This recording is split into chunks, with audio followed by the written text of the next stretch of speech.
Good afternoon, everyone. Let me start by addressing the tragic incident in northern Gaza today, where more than 100 Palestinians are reported to have been killed and many more injured. I first of all want to express the United States' deepest condolences to the families of those who died. Far too many innocent Palestinians have been killed over the course of this conflict, not just today, but over the past nearly 5 months. And when you think about today's tragedy, it is especially heartbreaking to consider how many of those families affected will be burying loved ones not for the first time. In fact, I'm sure that many of those affected have buried multiple loved ones since this conflict began. When it comes to establishing facts on the ground, we are urgently seeking additional information on exactly what took place. We have been in touch with the Israeli government since early this morning and understand that an investigation is underway. We will be monitoring that investigation closely and pressing for answers.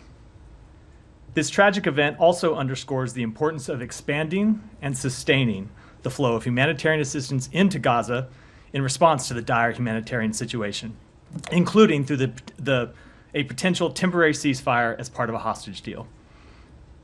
If there's anything that the aerial footage of today's incident makes clear, it is just how desperate the situation on the ground is. People need more food. They need more water. They need medicine and other humanitarian goods, and they need it now.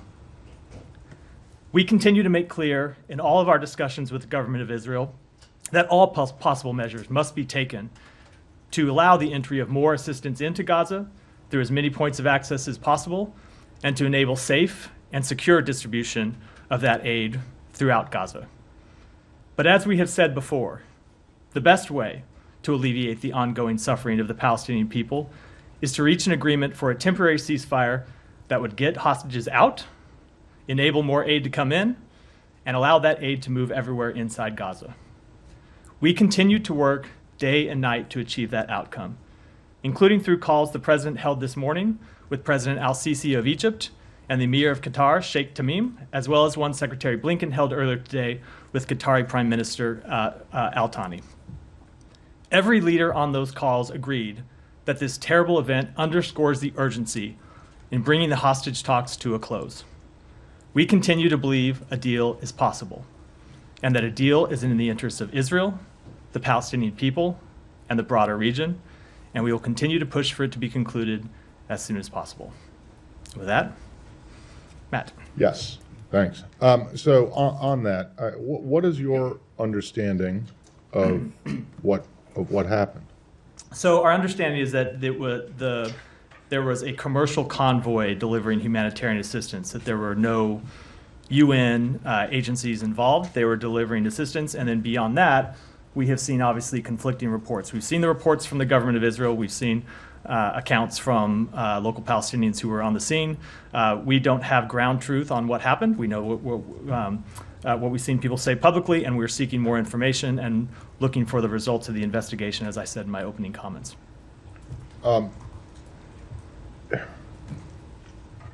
Understanding that you don't have anyone on the ground and you don't know, all you have to go on right now, I presume, are what you've heard from the Israelis, what you've heard from witnesses, and the footage that you've seen. Based on all of that,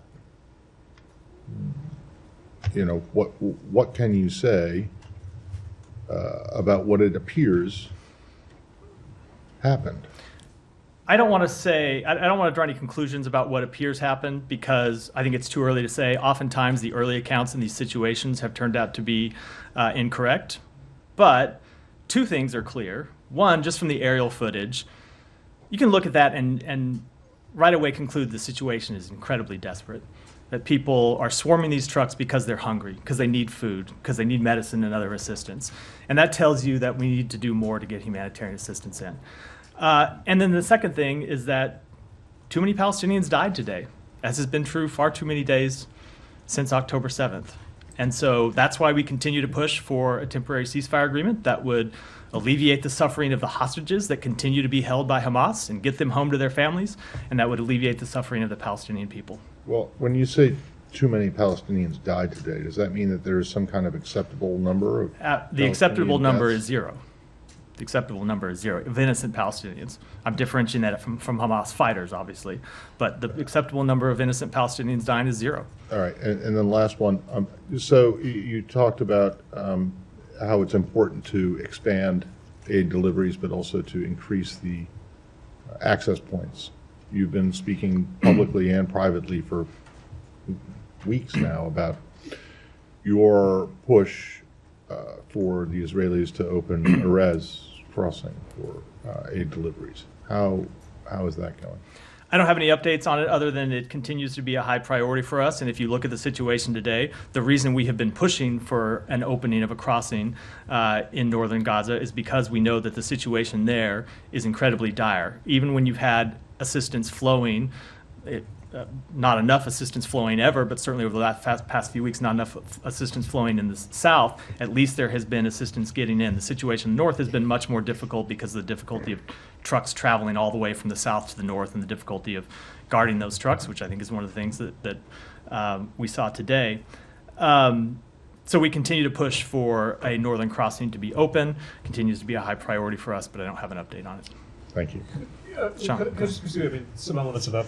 You're talking about the safe delivery of aid. The Israeli military being there. I mean, do you have an idea what the situation was, and is this? Are there risks in this in itself, and having the military so closely near aid delivery? I don't have any updates other than what I've seen the Israeli military say publicly, which is that there were military stationed there, not as part of the aid, but I think it was either as a checkpoint or a normal military staging facility. So I think the obviously, whenever you have a military operating in any area, you have a risk of misunderstanding, you have a risk of miscalculation, you have a risk of civilian casualties. That is an ongoing risk as long as there is an ongoing military operation. But you also see that risk increase now because of, as I said earlier, how desperate people are, right? Just look at the footage and you can tell. You can see the people swarming those trucks are desperate. They need food. And so whenever you have that kind of situation, you have the risk not just of harm from military action that goes wrong and unfolds in a way that no one anticipates or no one wants, but you also have a heightened risk of accident. You have a heightened risk of criminal activity. You have all of these heightened risks to innocent people who are just trying to get food and water and medicine and things that they need to feed their families and make their families comfortable and try to keep their families safe. And so that's why you hear me keep saying we are trying so hard to get this temporary ceasefire agreement to release the hostages, because it would do so much to alleviate every problem that the Palestinian people are facing now. It would allow us to get more aid in.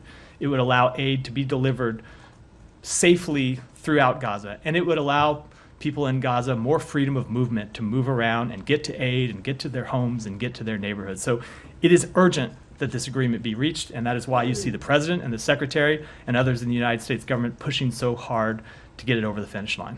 And just when you say that that the United States is pressing for answers, in what form does that take? I mean, have there been calls initially, and to what extent will the U.S. follow up on that? Is there talk about accountability already for this? Again, I think it's appropriate to let the investigation unfold and see what it produces. But I can tell you, we were in touch at senior levels with the government of Israel early this morning, U.S. time. Obviously, Israel is 7 hours ahead of us. So by the time we woke up here, people in Israel in the embassy were already in touch, and those contacts were followed up by people here in the State Department pushing for answers and we're told that there's an investigation. We'll look to see what the results of that investigation yield and what further measures, if any, are appropriate. Jenny, go ahead. President Biden said that he believes that this will complicate the negotiations to secure that ceasefire and free the hostages. Can you give us any details about what's underlying his assessment there? I want them to say it very well could, but the reason you saw the president on the phone with the president of Egypt and the emir of Qatar, and the reason you saw the secretary on the phone with the prime minister of Qatar, is to try and push past this situation and to try to make clear that, in fact, this incident today, this tragedy today, just underscores why we need to get a hostage deal and why we need to get a temporary ceasefire as soon as possible. So it may very well complicate it, but our hope is that it will not, and we are going to push very hard to try to get a deal over the line. And can you give us any more details on what other measures the U.S. is considering to try to get aid into Gaza? We've seen reports potentially airdrops. Is there any So contemplation, there are serious few, contemplation so we there? continue to try to improve the distribution system and work through that with the government of Israel and the United Nations, and try to find a way to unstick this problem that we have right now with providing security to convoys of assistance. We also continue to explore other measures. I'm not going to get into what those are from this podium, but we continue to consider a number of other possible measures to get assistance in, as well as working with other countries to get assistance in. You saw the government of Jordan facilitate an airdrop earlier this week, something that we very much support. But again, it's not to say that we are not focused on those, because we are, and those would help immediately. But the real solution here to this is to try to get, I should say, an agreement that would dramatically increase the flow of assistance in, and help with the distribution problems, and help with the problem that civilians face of being able to move safely to get to aid when it actually does make it in. And is there any discussion about any other crossings in the north of Gaza beyond Erez being opened? All I can say about that is that we continue to push for crossing in the north to be open, and I'll leave it at that. Simon? Come back to the crossing specifically.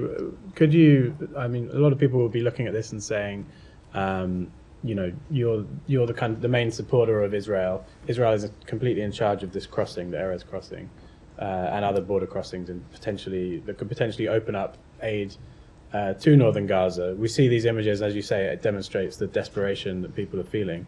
Why is Israel unable to open that border? So there are a number of security and technical challenges that they have been willing to work through. They can, of course, speak to those directly. I won't try to speak for them, but I will speak on behalf of the United States and say that the Secretary has made clear directly in conversations with Israeli government partners, and as of others in the United States government, that we want to see a crossing open in the north as soon as possible. You may recall that it was our intervention and our push that got Rafah first open for humanitarian assistance, and then our push that got Kerem Shalom open for humanitarian assistance. In both those cases, it's not something that happened overnight. It's something that we pushed for repeatedly, and we're eventually able to achieve. And we are hopeful to eventually be able to achieve the opening of a crossing in the north, because we think it's incredibly important. So are you telling the Israelis that, you know, you don't think that those security, whatever concerns they have, are enough to justify keeping that border closed? I'm not going to get into our private conversations, but I will say that we do continue to press with them the urgent importance of opening a crossing in the north. And there's been this question of the Israelis targeting Palestinian police who have, in other instances, are guarding aid. As Sean was getting at, we seem to have an incident here where the Israelis have ended up involved in securing aid that's being delivered. What does the US have, like a vision or a plan for how aid delivery should be secured, given the kind of chaos that we've seen today? I'm not at a point where I can discuss those details publicly. It's something that, as I said earlier, we are engaged with the government of Israel as well as the United Nations, who provides most of the convoys coming in. They provide most of the humanitarian assistance coming in, but then there are, as we saw today, some commercial convoys that are coming in as well, delivering goods that are available for sale. So we're continuing to work through that situation and trying to get it solved as quickly as possible. Our special envoy, David Satterfield, has been engaged with it, but I just don't have it. I just can't get into the details publicly, unfortunately. Saeed, go ahead. Thank you. You don't have any doubt that only one side did the shooting and the killing and the shelling and so on of these people, correct? Saeed, I have seen reports I have seen different reports with respect to that very question. Right. We don't know, as I said earlier, the ground truth of what happened, which is why we think it's appropriate that investigation be conducted. So you think that there were other people shooting Palestinians? Saeed, I said I have seen reports that other people were shooting. I don't know the veracity of any of those reports, which is why we're seeking more information. And you expect to get any results from these investigations, these reports? Will you come back to us next week and tell us this is what I can't happened? promise you next week because I don't know how long an investigation will take. But but hold on. Certainly, when an investigation is completed and we're briefed on that investigation, I'm happy to come brief you on that. On the principle of it, why is it so difficult for this government to say we condemn the killing of children, Palestinian women and children? Why can't you say the word condemn? Saeed, if you listen to what I said a moment ago, hold on. Saeed, please don't interrupt me. Yeah. I said far too many Palestinians have died. Thousands of Palestinian children have died, and it is a tragedy when one of them dies. Of course, we don't want to see a single child die. We don't want to see anyone die as a result of this conflict, which is why we have been working to bring this conflict to a close as soon as possible.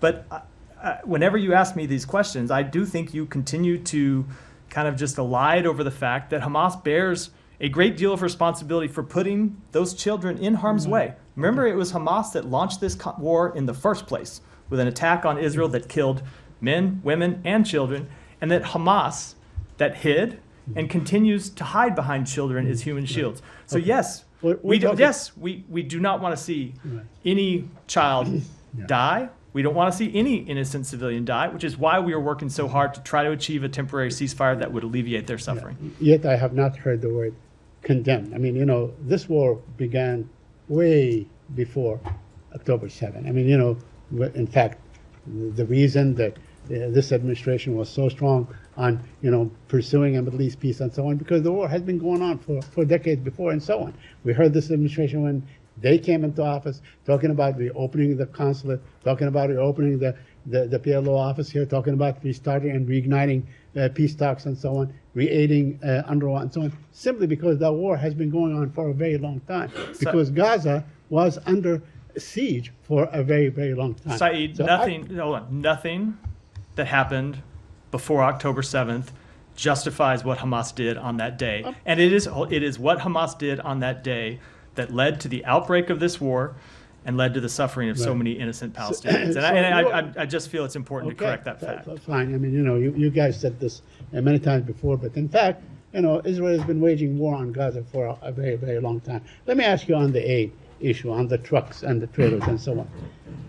Is there anyone other than Israel that is holding the aid from going in? It is not a question of aid going in. That's not the problem right now, Saeed. The problem is that when aid gets in, there's a distribution problem inside Gaza right now because there are police officers, some of whom are members of Hamas, who have been providing the security for those for that distribution inside Gaza. And what Israel says is that they have a legitimate right to go after members of Hamas. So we would obviously prefer to see members of a security force inside Gaza who are not Hamas members, but that's not where we are today. So it is a situation that we continue to try to work through. So this is really the classic catch-22 kind of situation because Hamas governed Gaza for a very long time. All the police, all the many of the security forces and so on. Unless you supply Gaza with police and other staff people, whatever, who are from Egypt, from anywhere, to distribute these things, it's going to be the same people to distribute it. As I said, it is so this is really you're saying, okay, you can't, it's a catch-22 situation. I don't think you're listening to what I said. What I said is we believe the way to ultimately solve this problem is to try to get a temporary ceasefire that would get hostages out and alleviate this problem and make it possible for aid to move around and get food in people's mouths so they're not so hungry and they're not so desperate that they're swarming the convoys that do come in. Last question. One last question. Do you suspect that Mr. Netanyahu perhaps authorized this raid to scuttle the negotiation? There is any suspicion? There is no evidence of that I have seen, Said. Go ahead. Thank you, Matt. You keep saying that you don't want to see any Palestinian civilians dead and the number of civilians killed should be 0. But you saw the numbers, I'm sure you did today. They're staggering. There are 30,000 dead, 70,000 wounded, and 7,000 are missing. With due respect, Matt, many people in the Arab and Muslim world do not believe that this administration is sincere when they keep saying the same message that we don't want to see Palestinians dead for many reasons. Number one, you supply Israel with lethal weapon with no conditions and no reviews as much as we asked about it. And second, is you shelter them in the Security Council and you still siding with Israel that no ceasefire till now. You want a short pause and it didn't work out. So how can you respond to people who criticize this administration that actually you're the one who's supporting the Israelis on the killing machine? I would turn it around with a question, not to you, because I know that's not the way this exchange is supposed to work, but to anyone that wants Israel to stop the war unilaterally. What is their solution to the Hamas leadership that launched the attacks of October 7th and continue to be at large? What is their solution to the thousands of Hamas fighters who continue to be operating inside Gaza and continue to say that they are committed to the destruction of the state of Israel, say that they're continue to be committed to the intentional murder of Israeli civilians. So anyone that is asking the question about Israel and Israel's conduct in this campaign, which are fair questions, and that's why we stand up here and answer them, also needs to ask questions about Hamas's culpability and Hamas's side in that, because this is a difficult problem, and we continue to believe that Israel has a legitimate right to go after terrorists that are right across its borders, right in Gaza, that are committed to the destruction of the state of Israel and are committed to killing Israeli civilians. But we want them to do it in accordance with international humanitarian law, and it is important that they do that.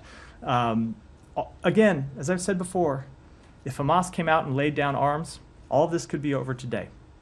All of it, every bit of it. The only difference is we are journalists covering the State Department, so. That's why I made clear. That's why I made clear. I'm not asking the question to you. I'm very aware. Accountable. Other journalists Yeah. will hold Hamas. But another question. Senator Kuhn said today that if Israel does not present a secure and credible plan to evacuate civilians, 1.5 million from Rafah, then he's willing to consider restriction on arms sales to Israel. And this is an advanced position from a senator is very close to the Biden administration. So do you believe now you start losing the argument even in Congress? And do you support that at one stage that even this administration will impose arms restriction? I think it's important that we take things one step at a time. And where we are today is that we have said we cannot support an operation in Rafah unless there is a credible and executable plan to deal with the more than 1 million civilians who are sheltering there. And we have not yet seen such a plan. We haven't been briefed on such a plan, and we can't support it until we see that plan. And so to speculate about what may happen down the road, I of course can't do. I can't tell you what's going to happen tomorrow, but I'll take it one step at a time and say right now there's not a plan in place that we have seen that we can endorse. Alex, go ahead. Thank you, Matt. A couple of questions. May I get the department's reaction to Putin's speech, his accusations against the West, and obviously renewed nuclear war threat? Anything in particular stood out? So it is not the first time we have seen irresponsible rhetoric from Vladimir Putin. It is no way for the leader of a nuclear-armed state to speak.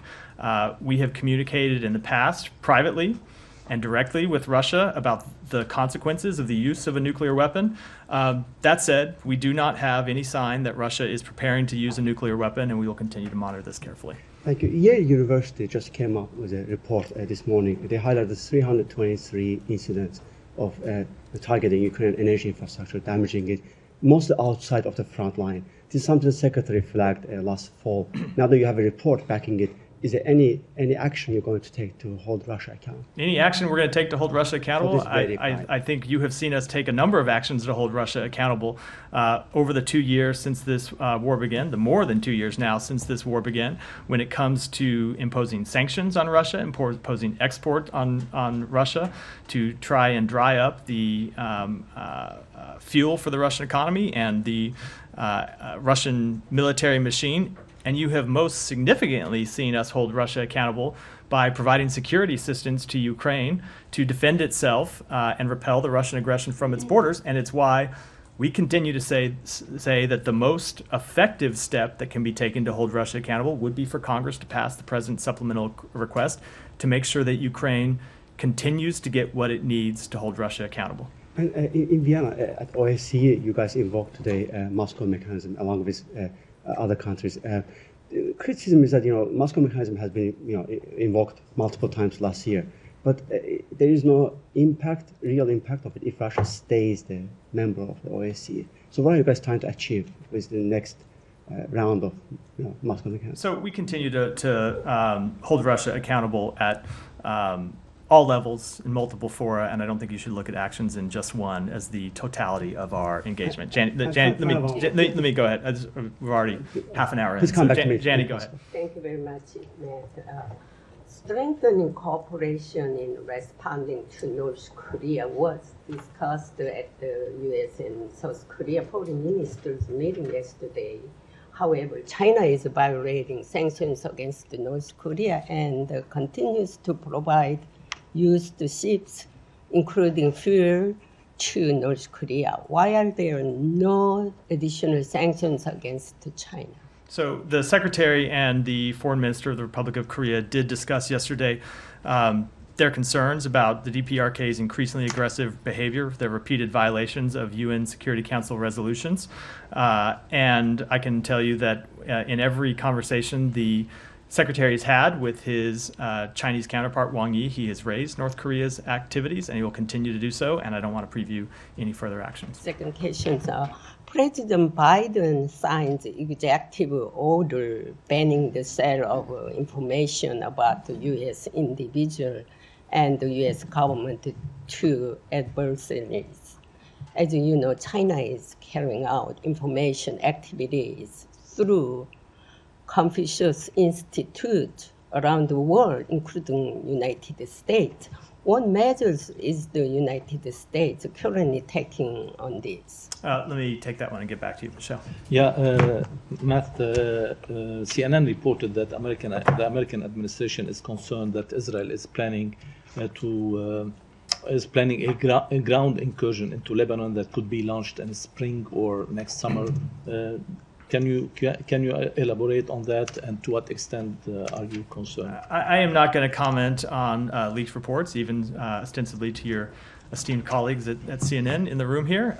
But as you have heard me say before, and as you've heard the Secretary say before, we believe that the best way to achieve Israel's legitimate security concerns in the north of Israel is to pursue a diplomatic path and achieve a diplomatic resolution.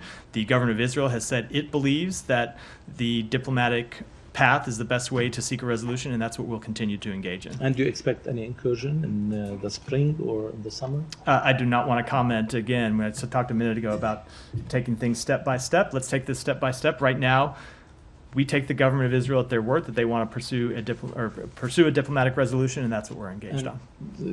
Can you tell us about the efforts that the U.S. is taking to achieve a diplomatic solution? I can tell you that they're private, and in the best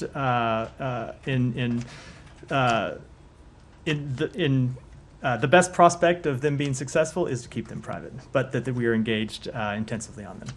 Thanks. Go ahead in the back, all the way. Matt, I know I skipped you a couple briefings ago. So. Thank you, Mark Stone from Sky News. The Defence Secretary Lloyd Austin said today that he was asked how many women and children had been killed by Israel since October the 7th. He said it was 25,000. If the total number is 30,000, that leaves 5,000 men killed.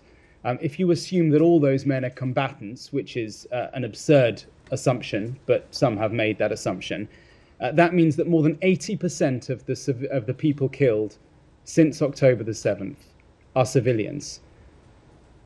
How is that anything other than a complete disaster and a total failure of American leadership? So I have seen the comments by the Secretary of Defense. I haven't seen them in full, so I will refer you to the Department of Defense to discuss exactly what he meant. But I will say whatever the exact number is of civilians that have been killed, it is far too high, which is what you heard me addressing a moment ago, and which is why we continue to try to perceive a temporary ceasefire that would alleviate that suffering. So if I can follow up, first of all, are you suggesting that maybe the Defense Secretary got it wrong? No, I'm suggesting that for comments about the things the Defense Secretary said, you should take that up with the spokesperson for the Defense Department, who does have a daily briefing, and I'm sure we'll be happy to talk So how about many civilians do you think? How many women and children? I don't have a further estimate to offer. Go ahead. Thank you. Two questions on Iran. So what does the department think about the parliamentary elections to be held in Iran tomorrow? What is the expectation and assessment, and does it think that it's fair and free? And then I have another Iran question. So I have no expectation that Iran's elections will be free and fair, and I suspect that a great number of Iranians have no expectation that those elections will be free and fair. As you probably already know, thousands of candidates were already disqualified in an opaque process, and the world has long known that Iran's political system features undemocratic and non-transparent administrative, judicial, and electoral systems. And my second question is, what is, again, department's assessment of Russia putting an Iranian satellite into orbit does it believe that the satellite is, as Iranians say, to be used for civilian purposes? So we've seen the reports of this satellite launch. It's yet another indication of the deepening military partnership between Iran and Russia. As we have warned publicly on a number of occasions, this partnership is harmful to Ukraine, to Iran's neighbors, and to the international community. We have demonstrated our ability to take action in response to the military partnership between Russia and Iran in close coordination with our partners and allies. And if Iran goes further and sells ballistic missiles to Russia, I can assure you the response from the international community will be swift and severe. Go ahead, and I'll come to you next. Today is the fourth anniversary of controversial Doha Agreement, which paved the way for Taliban to return to power. Many U.S. experts and politicians believe it as the worst agreement in the history of United States in diplomatic way. And you and Taliban also accusing each other to violating the terms of this agreement. Don't you think at this moment is the time for you to abrogation this agreement and announce it as a null and void? So, in our view, the agreement empowered the Taliban, weakened our partners in the Afghan government, and committed the United States to withdrawing our troops with no clear plan for what should come next. The Taliban have not fulfilled their commitments in the Doha Agreement. While they have taken some steps regarding certain terrorist groups in Afghanistan, it is well known that the Taliban also sheltered al-Qaeda leader Zawahiri in downtown Kabul, which flies directly in the face of the agreement. They have not fulfilled their Doha commitment to engage in a meaningful dialogue with their fellow Afghans, leading to a negotiated settlement and an inclusive political system. So we will continue to make clear to them what we believe their obligations are. Go ahead. Okay, thank you, Matt. So why didn't you pull out of it? Because we are continuing to make clear what we believe their obligations are under the agreement.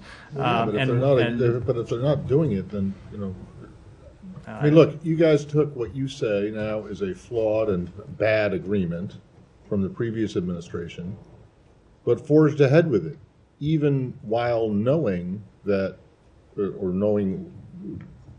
even while thinking that it was a bad agreement. Why?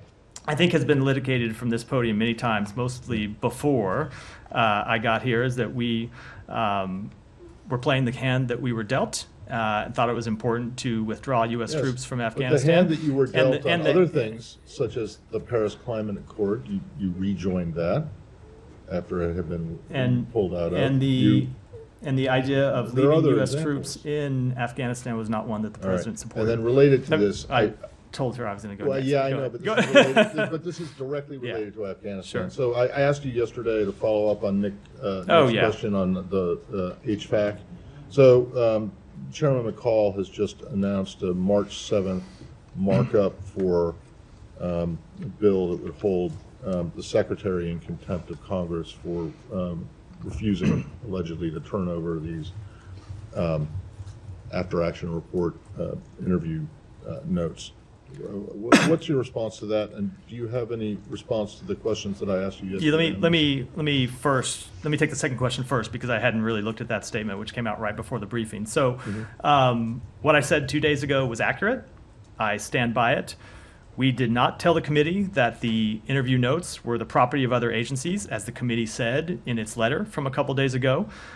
We also did not tell the committee that the interview notes implicated other agency equities and needed to be cleared for release by other agencies, as the committee said in its statement yesterday. So what I said was accurate, and I stand by it.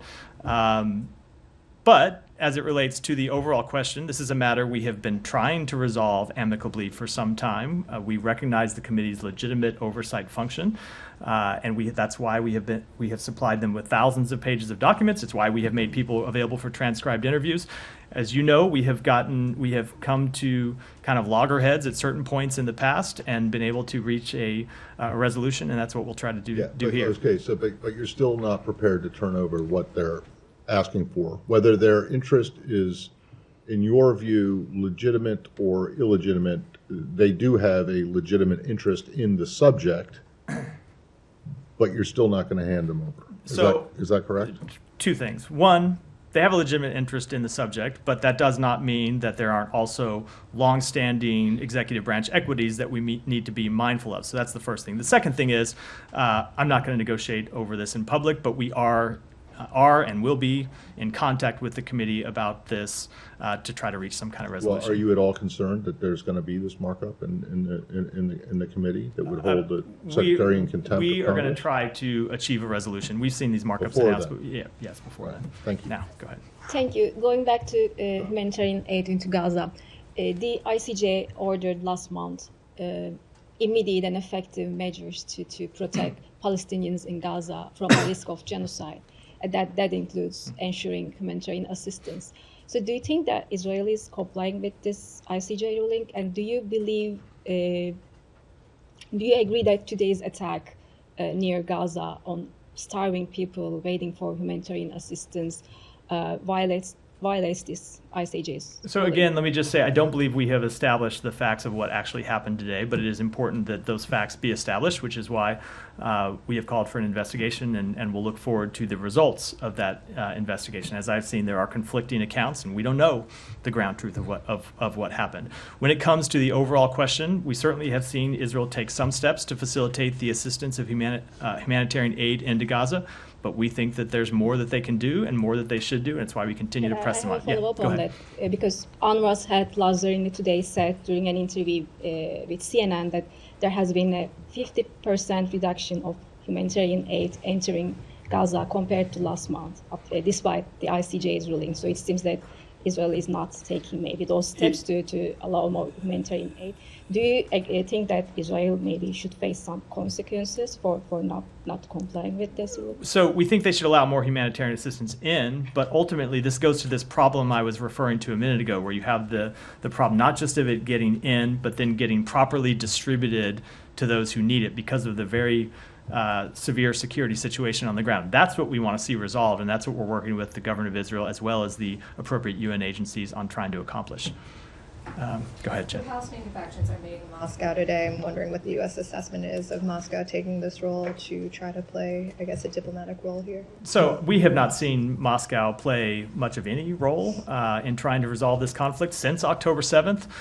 We have always said that we would welcome countries that were willing to play a constructive role in trying to achieve a diplomatic resolution, but I will say it has never been our assessment that that is the role that Moscow wants or is willing to play. Could I take you to Africa for a few questions? Ghana, I know there was a statement that you issued last night on the anti-LGBTQ bill.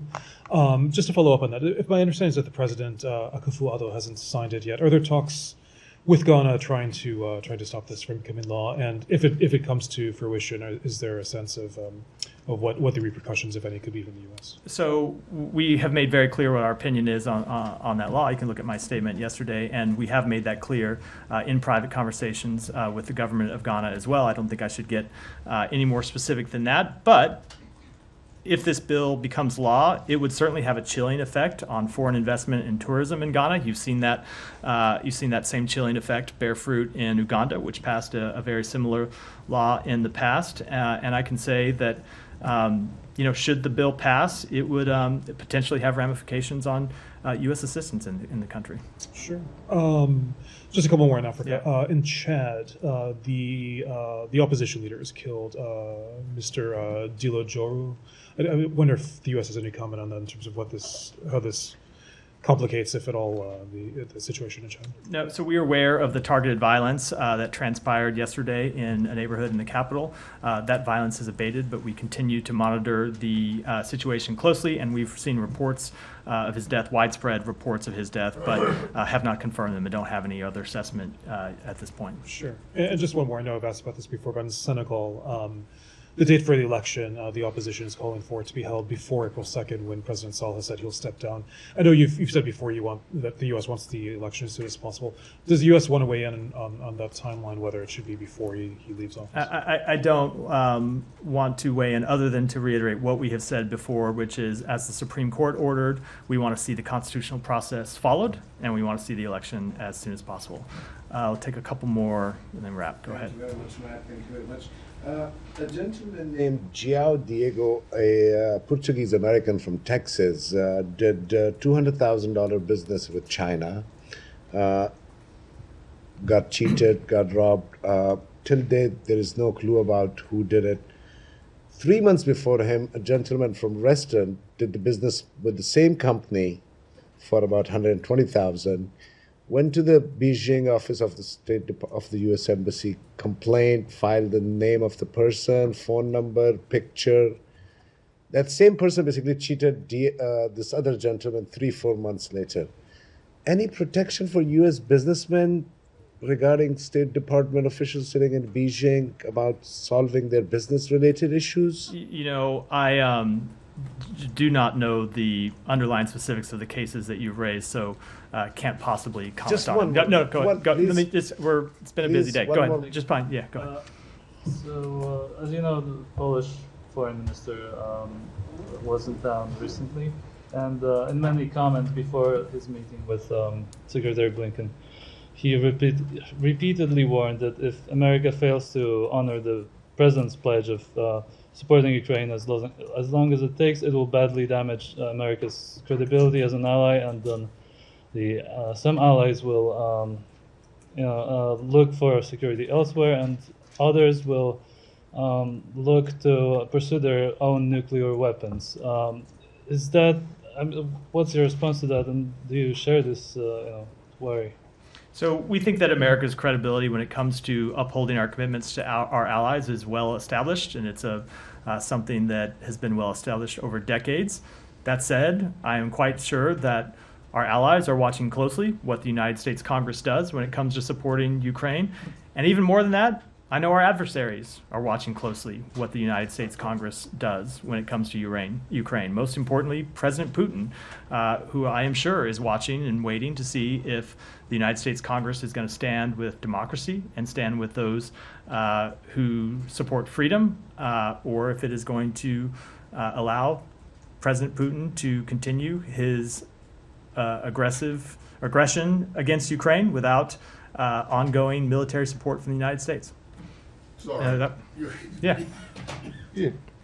Upholding our commitment to allies is well established? Believe so. Yeah? Yeah.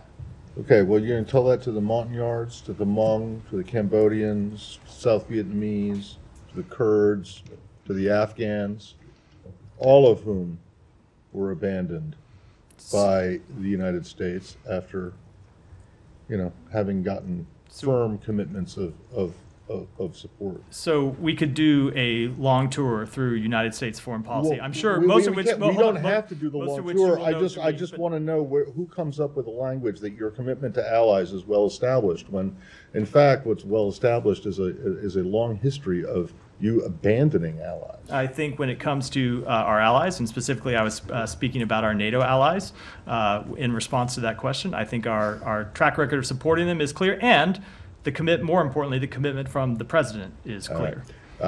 My last thing is just, I had asked before about Chinese complaints from the Chinese embassy about the treatment of Chinese students with valid U.S. visas being harassed and or deported on their arrival in the United States.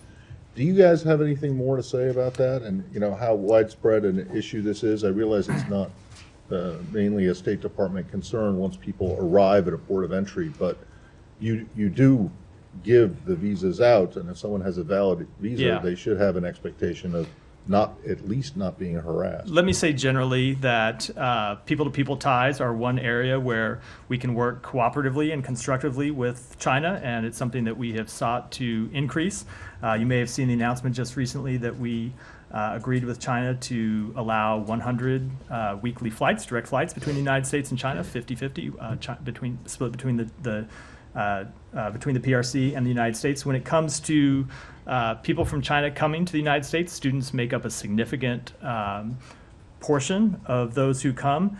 And my understanding, you're right, that it is not primarily a state matter when it comes to this question of people being detained or denied admission. But my understanding is that the percentage of Chinese students who have been detained is less than 0.1%, and that overall the percentage has been stable over the past few years. So I'll just say that we believe that people-to-people ties are important, and we'll continue to push to expand them. Do you have any idea what that actual 0.1%, what that number is? Either what the total number of As I say, I don't Visa because holders I don't are? know that what the numerator is, or maybe it's the denominator. I don't know what the total number of students that come in is, which is what Okay, you need well, to, do you, to do you figure know that out. what 1/10 of 1% Of student- even without knowing what the total number of visa holding Chinese students is, do you know what the number of 1/10 No, of 1% I don't. is? I don't know either the numerator or the denominator. I know the ratio. And that's the extent. Okay. That is the extent. How Of the, that is the extent of the math I'm going to do from this podium extremely as a government and English major. So Thank you. without, we're out for today and the week. Thanks, everyone.